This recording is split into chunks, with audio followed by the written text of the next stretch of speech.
अरे सोना, हाँ ये लो तुम्हारी माँ का फोन आ रहा है। हेलो। हाँ बेटा, शाम को घर आ रही है ना? हाँ माँ, मैं तो तैयार ही हूँ, शाम को घर आ रही हूँ मैं। अकेले मत आना, दामाद जी को भी साथ लेके आना। क्या माँ, बेटी आ रही है घर पे और आपको दामाद की पड़ी है? तू कभी भी नहीं समझेगी, बेटी और दामाद में फर्क होता है ना। क्या फर्क माँ, वो भी तो इंसान ही है। दामाद आता है तो अच्छा खाना बनाना पड़ता है, अच्छा बर्तन निकालना पड़ता है, सब चीज का ध्यान रखना पड़ता है। क्यों, वो अपने घर पे रोज 56 भोग खाता है क्या? अरे तू ऐसे कैसे बात करती है दामाद जी से?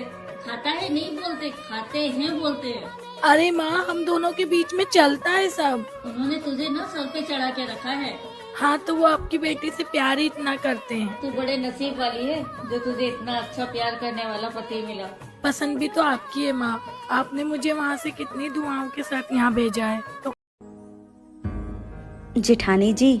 हाँ देवरानी जी। जेठानी जी, वो मैं आपसे ये पूछने आई थी कि इनके फोन में बार बार किसी का कॉल आ रहा है, किसी का मैसेज आ रहा है, तो क्या आप मुझे पढ़कर बता देंगे इसमें क्या लिखा है? आपके देवर जी नहाने गए हैं। पर क्यों देवरानी जी, तुम्हें मैसेज पढ़ना नहीं आता है? नहीं जेठानी जी, मुझे अंग्रेजी पढ़ना नहीं आता है। कोई बात नहीं, मैं तुम्हें पढ़कर सुना देती हूँ। ठीक है जेठानी जी। अरे देवर जी तो देवरानी जी को धोखा दे रहे हैं, अगर ये बात देवरानी जी को पता चली तो उन्हें बहुत बुरा लगेगा। क्या हुआ जेठानी जी, बताइए ना क्या लिखा है इसमें। कुछ नहीं देवरानी जी, वो देवर जी के ऑफिस से कुछ इम्पोर्टेंट मैसेज था, बस और कुछ नहीं। अच्छा जेठानी जी, मुझे थोड़ा सा काम है, मैं जाती हूँ। देवरानी जी प्लीज मेरी बात का बुरा मत मानना। क्या हुआ अगर तुम अपने मायके में नहीं पढ़ पाई, पर तुम यहाँ कोशिश करो, देवर जी से 1 घंटे रोज टाइम निकाल कर पढ़ लिया करो। अगर देवर जी नहीं पढ़ाते तो मैं तुम्हें पढ़ा दूंगी। देखो जिंदगी में काम के साथ साथ पढ़ाई भी जरूरी है। देवरानी जी अगर तुम पढ़ लोगी तो ऐसी छोटी छोटी चीजों के लिए तुम्हें दूसरों के पास नहीं जाना पड़ेगा। जी जेठानी जी। ठीक है, जाओ तुम जाकर अपना काम कर लो। जेठानी की बातों से सहमत है? भाभी मुझे वो आपका डायमंड वाला नेकलेस दे दो ना, मुझे एक पार्टी में जाना है पहन के। ननन जी वो सेट तो मेरी भाभी का था, उनको एक शादी में जाना था तो मैंने उनको वापस कर दिया। कोई बात नहीं ननन जी, आप मेरे पास से कोई दूसरा सेट ले लीजिए।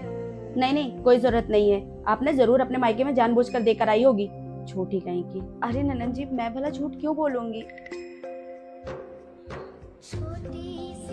बहुरिया। जी माँ जी, आज घर में मेहमान आ रहे हैं तो नाश्ता पानी और खाना पीना बना दे। माँ जी मैं सुबह से काम करके बहुत थक गई हूँ, आप प्लीज ननन जी को बोल दीजिए, उन्होंने सुबह से कोई काम नहीं किया है। अरे वो क्यों करेगी भला, घर की बहू तू है ना, तो चुपचाप तू जाके बना। माँ जी मैं सच में थक गई हूँ। अच्छा एक काम करिए, आप चाय नाश्ता बना दीजिए, मैं खाना बना देती हूँ। ई क्या बोल रही है बहुरिया, बेशर्मी की सारी हदें पार कर दी है। नहीं आई थी तब तो बहुत संस्कारी बन के फिर रही थी। वाह माँ जी क्या बात कही है आपने, जब तक मैं आप लोगों की बातें मानती और सुनती थी तब तक मैं संस्कारी थी, आज मैंने अपने लिए 2 शब्द क्या बोल दिए, मैं बदतमीज और बुरी बन गई। मुझे कुछ नहीं पता भैया, अगर प्रॉपर्टी में बंटवारा हुआ तो उसमें से हिस्सा मुझे भी मिलेगा।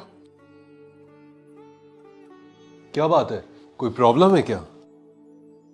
घर से भैया का फोन था, प्रॉपर्टी के बंटवारे की बातें चल रही थी। मैं भी तो उस घर की बेटी हूँ ना, मेरा भी तो हिस्सा बनता है प्रॉपर्टी में। वैसे एक बात बताओ, जब कभी भी तुम्हारी मम्मी या पापा की तबीयत खराब होती है तो हॉस्पिटल के बिल कौन भरता है? भाई। तब तो तुमने एक बार भी नहीं पूछा कि भाई बिल में मैं भी थोड़ा हिस्सा दे दूं। जब वो घर के खर्चे अकेले उठाता है तब तो तुमने उससे नहीं पूछा। जब वो सारी तकलीफों से अकेले लड़ता रहा तब तो तुमने हिस्सा नहीं लिया। और जब प्रॉपर्टी के बंटवारे की बात आई तब तुम अपना हिस्सा मांगने चली गई।